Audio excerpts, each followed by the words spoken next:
الله الرحمن الرحيم الحمد لله رب العالمين الرحمن الرحيم مالك يوم الدين والصلاة والسلام على سيد الأنبياء والمرسلين وعلى آله وأصحابه الصادقين المعلمين المبلغين ومن تبعهم بإحسان إلى يوم الدين أما بعد فأعوذ بالله من الشيطان الرجيم بسم الله الرحمن الرحيم ولن ترضى عنك اليهود ولا النصارى حتى تتبع ملتهم قل إن هدى الله هو الهدى وقال الله سبحانه وتعالى فاستقم كما أمرت ومن تاب معك ولا تطغوا صدق الله العظيم.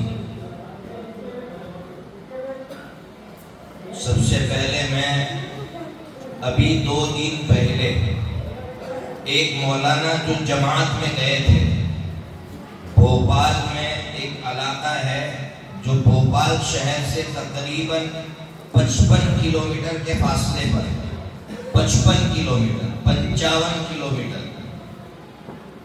آپ سوچ سکتے ہیں کہ شہر سے قریب ہے، دور نہیں ہے. 55 کلومیٹر کوئی معنی نہیں رکھتا، کوئی دور نہیں ہے. 55 کلومیٹر کے فاصلے کے حالات لکھے ہیں. اب کیا لکھے ہیں میں کچھ پڑھ کر آپ کو سناؤں. مولانا نے جو لکھا ہے وہ تو لمبا ہے، خلاصہ یہ ہے کہ وہاں جانا ہوا تو مسجد میں اول نمبر پر تو امام صاحب ہی نہیں تھے. پوچھا کہ بھائی امام صاحب نہیں ہے، تو کہا امام صاحب آتے ہیں، ان کا من نہیں لگتا، چلے جاتے ہیں. تو اس کا ذمہ دار کون؟ میں بیان نہیں کروں گا، آپ سے باتیں کروں گا. بتاؤ اس کا ذمہ دار کون؟ بولو بھائی. عوام. جو مسجد کے ذمہ داران ہیں وہ اصل ذمہ دار ہیں، اور ان کے ساتھ پورے عوام سب ذمہ دار ہیں. کیوں؟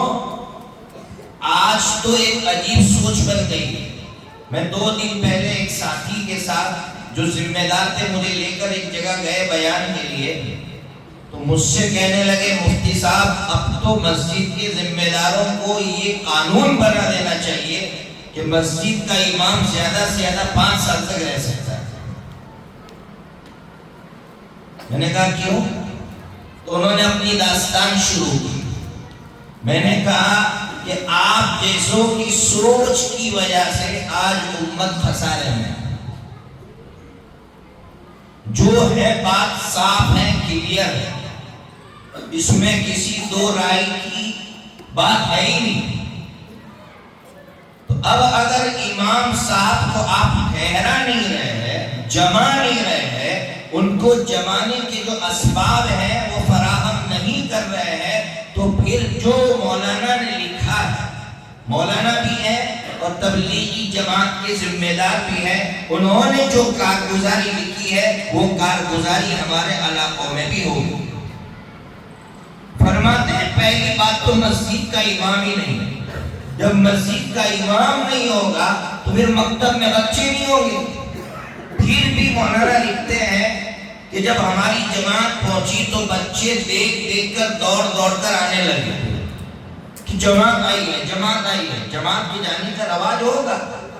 تو جو امیر صاحب کے بچوں کو بٹھا کر پوچھنے لگے بیٹا کلمہ سناؤ، بیٹا بتاؤ آخری نبی کون ہے، ہمارے نبی کون ہے. کوئی بچہ جواب نہیں دے پا رہا. یکا دھکا کسی بچے نے کوئی جواب دیا. فرماتے ہیں کہ ہم باہر گاؤں میں نکلے تو گاؤں کی یہ حالات تھے کہ 60 سال کی عمر ہو چکی ہے، بڑے میاں کو اور بوڑھی کو نماز پڑھنا تک نہیں، نماز کی شکل تک نہیں دیکھی انہوں نے. 55 کلومیٹر کے فاصلے پر ہے، 55 کلومیٹر کے فاصلے پر جہاں سب سے بڑا اجتماع ہوتا ہے، بھوپال کا اجتماع، صرف 55 کلومیٹر کے فاصلے پر مولانا نے لکھا ہے کہ صرف تبلیغی جماعت سے کبھی حالات کنٹرول میں نہیں آئیں گے. جب تک اس علاقے میں مکتب نہیں ہوگا اس وقت تک وہاں بنیادیں مضبوط نہیں ہو سکتی. یہ بات یقینی ہے. اس لیے ہمیں اپنے مکتب کو مضبوط بنانا ہے، اور مکتب کو مضبوط بنانے کے لیے ظاہر سی بات ہے مکتب کے جو اعضاء ہیں، جس طرح میری باڈی میں اعضاء ہے، مکتب کے جو اعضاء ہے ان اعضاء کا صحیح سالم ہونا اور ان اعضاء کا مضبوط ہونا ضروری ہے. مکتب کے اعضاء میں سب سے پہلے نمبر پر آتے ہیں اساتذہ، قابل اساتذہ، ماہر اساتذہ. ابھی آپ تھوڑی دیر کے لیے آپ سوچیں، وہ بچی، چھوٹی سی بچی جو تختی پڑھ رہی ہے، اس نے اپنے ہاتھ سے با لکھی، اور مولانا نے حضرت نے جب کہا، ہم لوگ کسی بڑے کو حضرت بولتے ہیں اور مولانا کو حافظی بولتے ہیں. حافظی، وہ بچے بولتے ہیں نا حافظی، کوئی مقام نہیں، حافظی.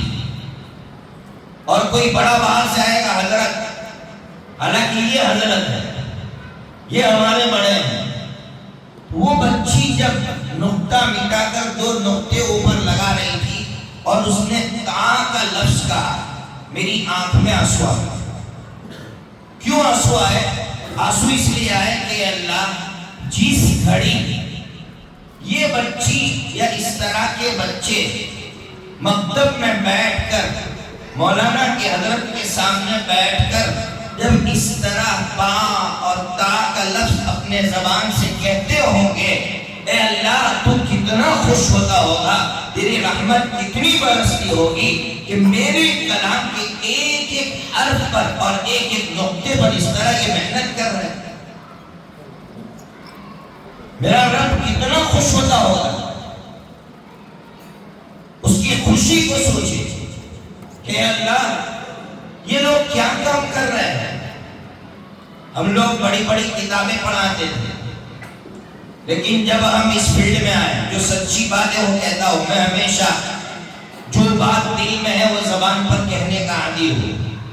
بخاری شریف بھی پڑھائی، ترمذی شریف بھی پڑھائی، بڑی کتابیں پڑھائی، لیکن جب ان بچوں کے سامنے آ کر بیٹھے تب ہمیں احساس ہوا کہ وہاں بخاری شریف تو ہم لوگ ٹیک لگا کر پڑھا لیتے تھے، لیکن یہاں بچوں کے سامنے 2-2 3-3 گھنٹہ اس طرح بیٹھا رہنا پڑتا ہے، بچوں کے پیچھے اپنا دماغ کھپانا پڑتا ہے. تب احساس ہوا کہ ان حضرات کی کیا قدر ہے، یہ حضرات کیا کر رہے ہیں، کتنی محنت کر رہے ہیں. اس لیے ان حضرات کو جمانے کی کوشش ذمہ داروں کو کرنا ضروری ہے. کوشش نہیں، اپنا سب کچھ جھونک دو کہ میں مولانا کو بار بار فون کر کے، مہینے میں 10 فون کر کے پوچھوں، مولانا خیریت سے ہو، کسی چیز کی ضرورت ہے. مولانا بیان نہیں کریں گے لیکن ان کو خوشی ہوگی کہ میرا ذمہ دار مجھ کو فون کر کے پوچھتا تو ہے کہ آپ کو کسی چیز کی ضرورت ہے. اس لیے ذمہ داروں سے کہہ رہا ہوں کہ اپنے علماء کرام سے وقتاً فوقتاً فون کر کے ملاقات کر کے پوچھا کرو، اپنے امام صاحب سے، مکتب میں پڑھانے والے اساتذہ سے. یہ وہ کام کر رہے ہیں جس کا آپ اندازہ نہیں کر سکتے. جہاں جہاں مکاتب اپنے صحیح نظام کے ساتھ زندہ ہے، صحیح نظام کے ساتھ کہہ رہا ہوں. میں کل گیا تھا وہاں جنتا میں، بچے نے قرآن مجید پڑھا اور ہمیں تو اندازہ ہو جاتا ہے کہ ایسا نہیں ہے کہ کسی بچے کو صرف جلسے کے لیے تیار کیا ہے. یہ بچہ اندر سے کتنا تیار ہے، اس کی اندرونی صلاحیت کیا ہے، اس کا اندازہ ہو جاتا ہے. یہاں ایک بچے نے قرآن مجید پڑھا، ان للمتقین مفازا، دل خوش ہو گیا. ہمارے ساتھ تو ذمہ داروں کا اٹھنا بیٹھنا ہوتا ہے. میں کسی پر طنز نہیں کرتا ہوں اور طنز کرنا بھی نہیں چاہیے، لیکن ایک ذمہ دار کبھی کبھی ہمارے ساتھ ہنسی مذاق کرتے ہیں. میں نے ان سے کہا کہ یار ایک کام کرو. کہا کیا کام؟ ہمارا کام تم کر لو، تمہارا کام ہم کر لیتے ہیں. کہا کیا؟ میں نے کہا ایک نماز پڑھا کر دکھا دو. ایک نماز نماز کیا صورتیں ہی آتی، اور جو آتی ہے اس کو تجوید کے ساتھ پڑھ نہیں پاتے، تو ہماری وجہ سے وہ پیچھے سب کی نماز جائے گی۔ تب انہیں احساس ہوتا ہے کہ ایک نماز پڑھانے والا وہ ہمیں کیا دے رہا ہے۔ میرے پاس بڑے بچے پڑھنے آتے ہیں 20-25 سال کے بھی، وہ جب قرآن پڑھتے ہیں تو ہمیں رونا آتا ہے کہ اللہ ان کی سورہ فاتحہ صحیح نہیں ہے، اتنے سالوں سے یہ بچہ نماز پڑھ رہا تھا، اس کی نماز پر صحیح نہیں۔ میں اور آپ اپنا جائزہ لیں کہ میں اتنی نمازیں پڑھ چکا ہوں، معلوم نہیں میری کتنی نمازیں صحیح ہیں۔ کیا میں امام صاحب کے پاس گیا، امام صاحب میری سورہ فاتحہ سنو، امام صاحب قل هو اللہ احد میری سنو؟ نہیں، نمازیں صحیح نہیں ہیں ہماری، بنیاد ہی نہیں ہے ہمارے پاس۔ اس لیے میرے بھائیوں، اللہ کے واسطے اپنا فکر کرو، اپنی اولاد کا فکر کرو، اور اپنا فکر اس طرح کرو کہ سب سے پہلے جو قابل ماہر اساتذہ ہے ان کی قدر کرو، اور ان کو جمانے کی جتنی کوشش آپ کر سکتے ہیں کریں۔ اور نمبر 2 پر آپ اپنا فکر کریں کہ میرا قرآن کیسے صحیح ہو، میری نماز کیسے صحیح ہو، اس کا فکر ہر شخص کرے، ہر بڑا کرے۔ جتنے بڑی عمر کے لوگ ہیں وہ مایوسی کا شکار نہ ہو کہ یار میں کیسے قرآن اپنا صحیح کر سکتا ہوں۔ لوگ بڑی عمر میں آ کے اپنا قرآن صحیح کر رہے ہیں، آپ بھی کر سکتے ہیں۔ اور میں نے ابھی کہا کہ یہاں بھی اس طرح کی ترتیب بنے کہ بڑی عمر کے لوگ آ کر قرآن اپنا صحیح کریں، اور ہو سکتا ہے آپ مایوس نہ ہو، اس کے بہت سارے راستے ہیں، بہت سارے طریقے ہیں صحیح کرنے کے، تو آپ اپنا قرآن مجید صحیح کر سکتے ہیں۔ اب آئیے جو دوسری بات مجھے آپ سے کہنی ہے، اس وقت جو ہمارے بچوں پر حملے ہو رہے ہیں، 3 طرح کے حملے باطل کی طرف سے ہو رہے ہیں، اچھی طرح سمجھنا۔ سب سے پہلا جو حملہ ہے ہمارے بچوں پر اور ہم پر، وہ ہے مینٹلی حملہ، مینٹلی، جس کو ذہنی حملہ کہتے ہیں، دماغی حملہ۔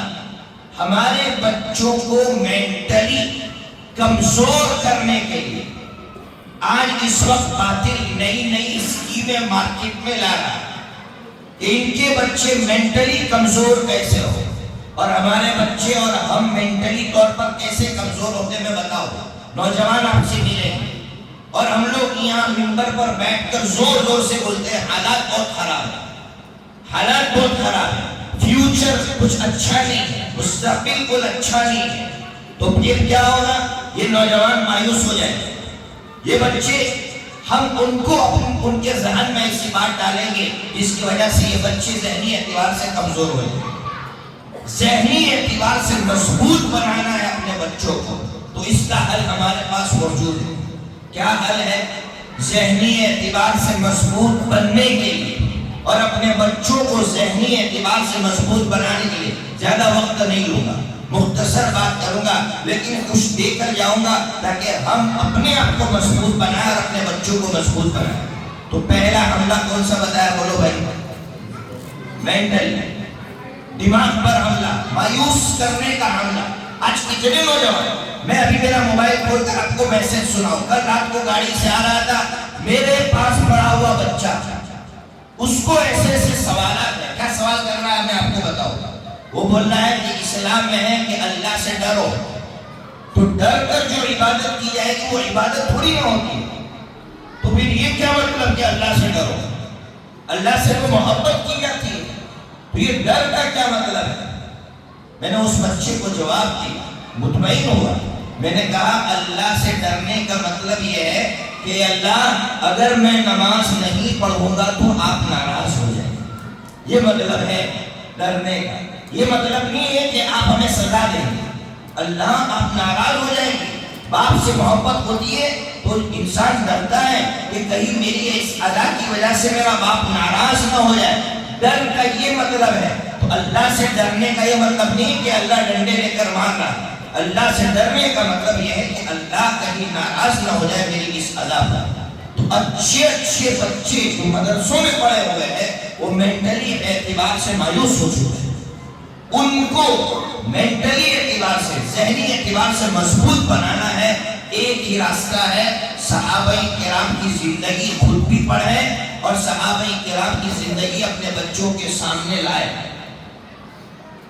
مثال کے طور پر آج اگر کوئی یہ کہتا ہے کہ ہم پر حملے ہو رہے، لنچنگ ہو رہی ہے، دکانوں کو جلایا جا رہا ہے، کھلا ہو رہا ہے، کھلا ہو رہا ہے، قرآن کھولیے، قرآن لنچنگ کا تذکرہ کر رہا ہے. لنچنگ کا قرآن لنچنگ کا تذکرہ کر رہا ہے. سورہ یاسین پوری زندگی پڑھیں لیکن سورہ یاسین شریف میں لنچنگ کا تذکرہ ہے. اب سوچئے کہ حبیب نجار رحمت اللہ علیہ جو بہت بڑے اللہ کے ولی تھے، جو نبی پاک صلی اللہ علیہ وسلم پر ایمان لائے تھے، وہ حبیب نجار، ان کو لوگوں نے بھیڑ میں ان کو مارا اور اتنا مارا کہ ان کی انتڑیاں نکل گئی. پھر ان ظالموں نے پوچھا بتاؤ حبیب کس پر ایمان لاتے ہو؟ بڑے ہیں. تو قرآن ان کے الفاظ نقل کر رہا ہے، انی آمنت بربکم فاسمعون. کان کھول کر سنو، میں اپنے رب پر اور تمہارے رب پر ایمان لا چکا ہوں. تم ہم جیسے ہزاروں لوگوں کو مارو گے، ہمارے پاس مثال موجود ہے. رجب کا مہینہ چل رہا ہے، کاش مسلمان مینٹلی اعتبار سے مضبوط ہو جاتے. کیسے؟ حضور پاک صلی اللہ علیہ وسلم کو اللہ نے اپنے پاس کیوں بلایا؟ بولو بھائی، کیوں بلایا؟ بولو نا بھائی. تین حالات سے گزرے آقا صلی اللہ علیہ وسلم. تین یاد رکھو ہمیشہ. پہلی حالت چچا ابو طالب کا انتقال ہو گیا. اب یہ کتنا بڑا صدمہ تھا آقا صلی اللہ علیہ وسلم کے لیے، ہم سب سمجھ سکتے ہیں کہ جی چچا نے پوری زندگی ساتھ دیا اور خاص کر شیعہ ابی طالب جہاں مسلمانوں کو بند کر دیا تھا، جس گھاٹی میں 3 سال اس گھاٹی میں آقا کے ساتھ رہے، اس چچا کا انتقال ہو ٹوٹ گئے. ابھی 3 دن نہیں گزرے، سنو مسلمانوں، حالات کا رونا رونے والوں، 3 دن نہیں گزرے تھے کہ آقا کی اہلیہ محترمہ حضرت ماں خدیجہ الکبریٰ رضی اللہ عنہا کا انتقال ہو گیا. صرف 3 دن کے بعد. صدمے سے باہر نکلے نہیں ہے. دوسرا صدمہ، ابھی صدمے سے باہر نکلے نہیں ہے کہ طائف کا واقعہ پیش آیا، دل دہلا دینے والا واقعہ پیش آیا.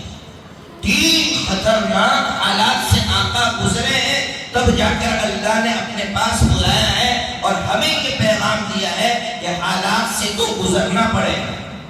اس لیے حالات کا رونا چھوڑ دو. کوئی حالات خراب نہیں ہے. حالات تو یہ ہے، میں ہمیشہ کہتا ہوں کہ ہم بے نمازی ہیں، یہ حالات ہے. ہم زانی ہیں، یہ حالات ہے. ہمارے بچے پتنگیں اڑا رہے ہیں، یہ حالات ہے. حالات یہ نہیں ہے کہ ہم مر رہے ہیں، ہم کٹ رہے ہیں، ہماری دکانیں جل رہی ہیں.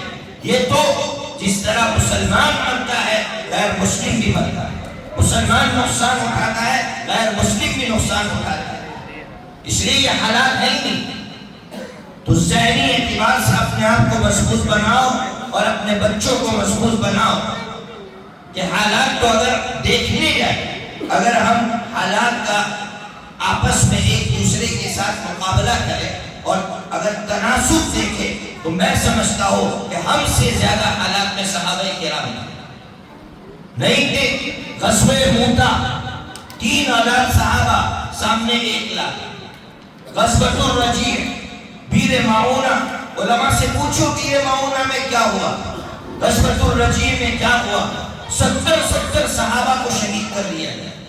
اور خبر آ رہی ہے مدینہ میں کہ جو 70 قراء تھے، بڑے عالم تھے قرآن کے، ان کو شہید کر دیا گیا. آج 3 آدمی مرتے ہیں اور ذہنی اعتبار سے ہم لوگ گر جاتے ہیں، ارے کھلا ٹرین میں 3 مسلمانوں کو مار دیا. یا 70 صحابہ اور وہ بھی قرآن کے ماہر صحابہ کرام کو شہید کر دیا گیا. کیا مسلمانوں نے جینا چھوڑ دیا؟ کیا مسلمانوں نے اللہ کی عبادت چھوڑ دی؟ کیا عبادت کی اسپرٹ میں کمی آئی؟ کچھ نہیں ہوا. اسپرٹ میں اضافہ ہوا، بڑے آگے بڑھے.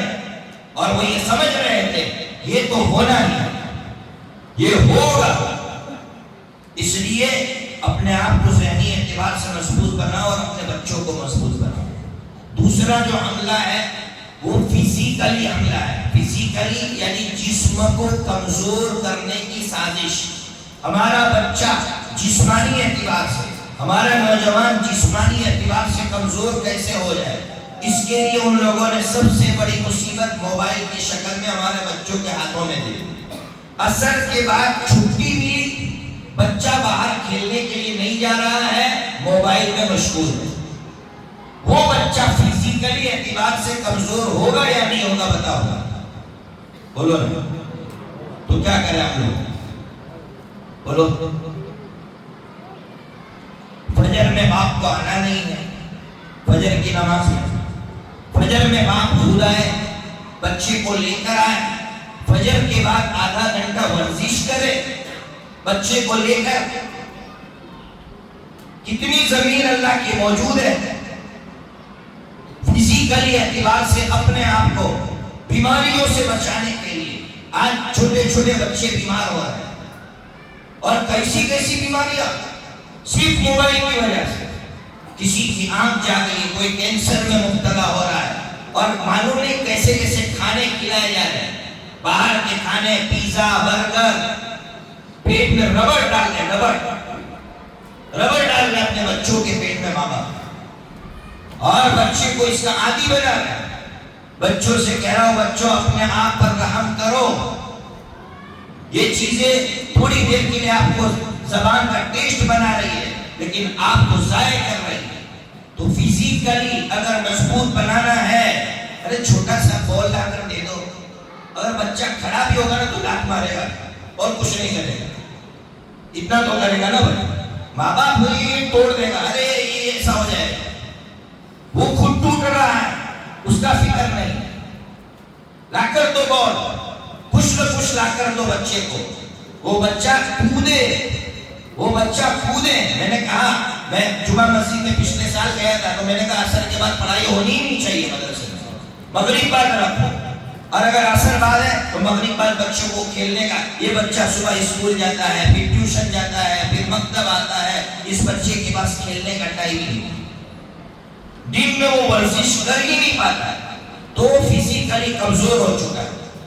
اور تیسرا حملہ دینی اعتبار سے حملہ، کہ وہ بچہ اللہ سے اور اللہ کے دین سے بالکل غافل ہو جائے۔ یہ حملہ جو سب سے خطرناک حملہ ہے، تو میں اور آپ اس کے لیے کیا کریں گے؟ تو میں ہمیشہ کہتا ہوں، جس گھر میں 3 چیزیں ہوگی اس گھر پر کبھی دینی حملہ نہیں ہو سکتا۔ نمبر 1 ذکر، بولو زور سے بھائی۔ نمبر 2 شکر، اور نمبر 3 دعا۔ یہ 3 چیزیں جس گھر میں ہوگی اس گھر پر دینی حملہ نہیں ہو سکتا، اس انسان پر دینی حملہ نہیں ہو سکتا۔ اللہ کا ذکر، نمبر 2 اللہ کا شکر، اور نمبر 3 دعا۔ میں قربان جاؤں ان علماء پر اور آقا صلی اللہ علیہ وسلم پر، بچیاں بھی دعائیں سنا رہی ہیں، بچے دعا سنا رہے ہیں۔ دعا میں تینوں چیزیں، اللہ کا ذکر ہے کہ نہیں، بولو بھائی، اللہم اللہم اللہم، ہر دعا میں اللہم، اللہ کا ذکر۔ 24 گھنٹہ ہمارا بچہ اللہ کا ذکر کر رہا ہے، سو رہا ہے تو اللہ کا ذکر کر رہا ہے، سو کر اٹھ رہا ہے اللہ کا ذکر کر رہا ہے، کھانے سے پہلے اللہ کا ذکر کر رہا ہے، کھانے کے بعد اللہ کا ذکر کر رہا ہے، بیت الخلاء میں جانے سے پہلے، باہر آ کر، ہر لمحہ ہمارا بچہ اللہ کا ذکر کر رہا ہے۔ اس کو کبھی شیطان اچک نہیں سکتا، کبھی اچک نہیں سکتا۔ دعائیں معمولی نہیں ہے۔ نمبر 2 اس میں اللہ کا شکر بھی ہے، کہ کھانا کھایا الحمدللہ، سو کر اٹھے الحمدللہ، استنجا خانے سے باہر نکلے الحمدللہ، اللہ کا شکر بھی ہے اس میں۔ اور نمبر 3 دعا بھی۔ تینوں چیزیں مسنون دعاؤں کے اندر آ چکی ہے۔ کاش، میں سمجھتا ہوں کہ ایک مشن چلانا چاہیے علماء کو جمع ہو کر، کہ ہر فرد، ہر انسان، ہر عورت، ہر مرد، اس کو 24 گھنٹے کی دعائیں آ جائیں۔ اس کا مشن چلایا ہے، اور یہ میں نہیں کہہ رہا ہوں، حضرت مفتی تقی صاحب رحمت برکاتہ لکھ رہے ہیں، اپنی مشہور کتاب اسلام اور ہماری زندگی کے اندر کہ اگر اس وقت ہمیں بچنا ہے اور ہمارے بچوں کو بچانا ہے، آسان سا راستہ ہے، مسنون دعائیں 24 گھنٹے کی جو دعائیں ہم خود یاد کریں، پڑھیں اور اپنے بچوں کو پڑھائیں۔ ابھی بچوں کو یاد رکھیں، 1 سال کے بعد اس بچی سے پوچھنا اگر مکتب چھوڑ دیا ہو، بیٹی یہ دعا سناؤ، اگر گھر میں پڑھوانے کی عادت نہیں ہے تو وہ بچہ نہیں پڑھ سکتا۔ یہ بچے بڑے بڑے ہیں، مکتب پڑھ کر آئے، وہ مکتب میں یاد کر چکے ہیں، ابھی پوچھئے ان سے کہ یہ دعا آپ بتائیے، وضو کے درمیان کی دعا بتائیے، نہیں معلوم، کیوں؟ پڑھ ہی نہیں رہے۔ عمران نگر میں نے وضو کے درمیان کی دعا بتائی، اللہم اغفر لی ذنبی ووسع لی فی داری وبارک لی فی رزقی۔ میں نے کہا اس میں بندہ ہی کہتا ہے کہ اللہ مجھے معاف فرما اور میرے گھر کو وسیع فرما۔ تو میں نے کہا جس کو ذاتی مکان چاہیے یہ دعا مانگے، ابھی باہر نکلا نہیں ہو، 5-10 جمع ہو گئے، انہوں نے وہ دعا بتاؤ۔ سب کو ذاتی مکان چاہیے، سب وہ دعا مجھے سینڈ کر دیجیے گا، یہ دعا میں یاد کر لوں گا۔ تو فرض نماز کے بعد کی دعا کیوں یاد نہیں ہے؟ ہمیں دعائیں اس لیے نہیں پڑھنا ہے کہ فلیٹ ملے گا، دعائیں اس لیے یاد کرنا ہے کہ اس میں اللہ کا ذکر ہے، اس میں اللہ کا شکر ہے، اس میں دعا ہے۔ تو 3 حملے اور تینوں کا حل بتایا۔ یہ جو مسنون دعائیں ہیں نا کتنی طاقتور ہے۔ حضرت مولانا منیر صاحب کالینہ والے نور اللہ مرقدہ، ان کی زبان سے میں نے یہ واقعہ سنا کہ ایک نوجوان، اس کی ایک بھلی عادت تھی۔ کیا بھلی عادت تھی؟ کہ جب بھی اذان ہوتی اور اذان مکمل ہوتی تو وہ زور سے کہتا لا الہ الا اللہ اور پھر اذان کی دعا پڑھتا، جیسے بہت سو کی عادت ہوتی ہے الحمدللہ۔ اس بچے کی بھی عادت تھی، لیکن ہوا ایسا کہ وہ بچہ غلط راستے پر چلا گیا، شراب میں چرس میں مبتلا ہو گیا۔ اب وہ اتنا بیمار ہوا، کڈنیاں فیل ہو گئی، آخری سانسیں لے رہا تھا۔ جب آخری سانسیں لے رہا تھا تو لوگ کلمہ تلقین کر رہے تھے۔ اس علاقے کے جو علماء ہوں گے وہ بھی جمع ہو گئے، بمبئی شہر کا واقعہ غالباً، تو علماء وہاں زیادہ ہے، وہ سب جمع ہو گئے۔ نوجوان غلط راستے پر چلا گیا، کلمے کی تلقین ہو رہی ہے، کلمہ پڑھ نہیں رہا، ماں باپ رو رہے ہیں کہ میرا بچہ بغیر کلمے کی جا رہا ہے، علماء رو رہے ہیں کہ ہمارا بھائی بغیر کلمے کی جا رہا ہے۔ ایک عالم نے، اللہ نے ان کے دل میں بات ڈالی، یار اس کی کوئی ادا تم کو معلوم؟ تو دوست نے کہا مجھے اس کی ایک ادا معلوم ہے۔ کہا کیا ہے؟ کہا اس کی یہ ادا تھی کہ اذان مکمل ہوتی تو زور سے لا الہ الا اللہ پڑھتا اور اذان کے بعد کی دعا پڑھتا۔ تو مولانا نے ایک ساتھی سے کہا تو اذان دینا شروع کرو۔ اس ساتھی نے اذان دینا شروع کیا، لا الہ الا اللہ پر مؤذن پہنچا، وہ مرض الوفات میں جو کلمہ تلقین کر رہا ہے اس کا کلمہ لے نہیں رہا ہے، لیکن لا الہ الا اللہ پر پہنچا۔ اس نوجوان نے بھی زور سے کہا لا الہ الا اللہ اور اس کے روح پر واسطہ۔ ایک دعا کی طاقت، ایک دعا کی اتنی بڑی طاقت کہ اللہ نے مرنے کے وقت کلمہ عطا فرمایا۔ کیا معمولی سمجھ رہے؟ میرے بھائیوں، میں آپ سے کہہ کر جا رہا ہوں، آپ کو دے کر جا رہا ہوں، میں نے تو ایک کارڈ تیار کیا 24 گھنٹوں کی دعاؤں کا، میں نے 24 گھنٹے کی دعاؤں کا ایک کارڈ تیار کیا ہے۔ آپ کہیں گے میں آپ کو سینڈ کروں گا، آپ ہر گھر میں اس کو دیجیے، ہر ماں باپ کو دیجیے تاکہ ماں باپ خود پڑھے، اپنے بچوں کو بچائے۔ اور اخیر میں ماں باپ سے اتنی التجا کرتا ہوں کہ ماں باپ بچوں کو قرآن کی اہمیت سکھائے کہ قرآن کتنا اہم ہے۔ آج ہوتا کیا ہے ابھی بتایا نا، شادی میں 20 دن کی چھٹی، شادی میں 10 دن کی چھٹی۔ جو قوم ایک طرف قرآن سے محبت کا دعویٰ کرتی ہو اور دوسری طرف شادی کو اتنی اہمیت دیتی ہو کہ قرآن کی کوئی اہمیت نہیں، اس قوم پر زوال نہیں آئے گا تو اور کیا ہے۔ مولانا ابو الحسن علی الندوی رحمۃ اللہ علیہ کی کتاب ہے، عربی میں تھی، اس کا ترجمہ ہو گیا۔ مسلمانوں کے عروج و زوال کا اثر عالم اسلام پر جو ہوا ہے، مولانا نے لکھا ہے کہ بغداد جو گرا ہے اور یہ مصر، ایجپٹ جہاں اسلامی حکومت تھی، ایجپٹ جو گرا ہے، جہاں جامع ازہر دنیا کی سب سے بڑی یونیورسٹی، کیسے گرا؟ مسلمانوں پر زوال کیسے آیا؟ تو لکھا ہے کہ وہاں جو آفس کے باہر جھاڑو لگا رہا تھا، اس کی تنخواہ ایک عالم کی تنخواہ سے 10 گنا زیادہ تھی، اور عالم کی تنخواہ اس سے 10 گنا کم کی۔ اللہ کی طرف سے سوال آیا کہ تمہاری نظر میں قرآن اور قرآن کے حاملین کی کوئی قدر نہیں، کوئی اہمیت نہیں ہے؟ اللہ نے اس پوری بستی کو گرایا، آج تک مصر ابھر نہیں سکا۔ آج داڑھی نہیں ہے مصریوں کے چہرے پر۔ اس لیے میرے بھائیوں، اپنے آپ کو قرآن کا عاشق بناؤ۔ علامہ اقبال کا ایک شعر کہہ کر ختم کرتا ہوں کہ علامہ اقبال نے ایک شعر کا، اس کا مطلب بھی بتا دوں گا ورنہ علامہ اقبال کا شعر جلدی سمجھ میں نہیں آتا۔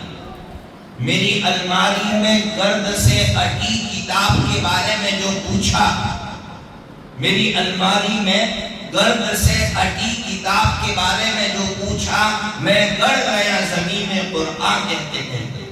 کیا مطلب؟ کہ ایک کافر میرے گھر پہ آیا، مسلمان دوست کہہ رہا میرے گھر پہ آیا، تو میری الماری میں کتاب کی، اس پر گرد تھی، اس پر غبار تھی، تو پوچھا کہ یہ کون سی کتاب ہے؟ تو وہ نوجوان کہہ رہا ہے کہ میں گڑ گیا زمین میں قرآن کہتے کہتے کہ یہ اللہ کا کلام ہے، میں جواب نہیں دے پایا، میں زمین میں پھنس گیا۔ آج ہمارا حال قرآن کے ساتھ ایسا ہی ہے۔ 540 رکوع ہے میرے بھائیوں قرآن میں، کتنے ہیں؟ روزانہ 2 رکوع پڑھو گے تو سال میں قرآن ہو جائے گا کہ نہیں ہو جائے گا؟ تو کون کون پڑھے گا 2 رکوع روزانہ؟ بتاؤ ماشاءاللہ 2 رکوع کر، میں نہیں کہہ رہا ہوں آدھا پارا، میں نہیں کہہ رہا ہوں 1 پارا، صرف 2 رکوع، 2 رکوع پڑھیے۔ روزہ قرآن کھولیے، 2 رکوع پڑھیے، اللہ سے مانگیے اللہ تیرا کلام تھا، آج میں نے تیرے کلام کو ہاتھ لگایا، اللہ اس کی حقیقی جو نورانیت ہے میرے اندر منتقل فرما کر دیجیے۔ 2 رکوع پڑھیے، سال میں 1 قرآن آپ کا مکمل ہو جائے۔ آج کتنے نوجوان ہیں ان سے پوچھئے آپ نے سال میں کتنے قرآن مکمل کیے؟ نہیں معلوم۔ اس لیے میں اخیر میں آپ سے التجا کرتا ہوں، میں نے جو باتیں کہی اس کا خلاصہ واپس کہہ دیتا ہوں تاکہ آپ عمل کر سکے۔ سب سے پہلی بات جو میں نے کہی، یہ جو علماء ہیں ان کو جمانے کی کوشش کر رہا ہے۔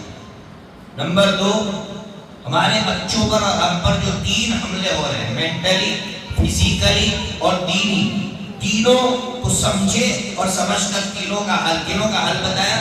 پہلے کا حل بتایا کہ صحابہ کی زندگی پڑھیں، حضور کی سیرت پڑھیں، جنگیں پڑھیں، خاص کر جو جنگیں ہوئی اسلام میں اس کو پڑھیں تو طاقت پیدا ہوگی اپنے اندر۔ اور نمبر 2، جو فزیکلی حملہ ہو رہا ہے تو اپنے بچوں کو ورزش کی طرف لائے، ان کو کھیل کود میں مشغول کریں۔ اور نمبر 3، جو دینی حملہ ہو رہا ہے اس کے لیے میں نے کہا مسنون دعاؤں کا اہتمام اپنے گھروں میں کیجئے۔ اللہ تبارک و تعالی ہم تمام کو اس پر عمل کرنے کی توفیق عطا فرمائے۔ وآخر دعوانا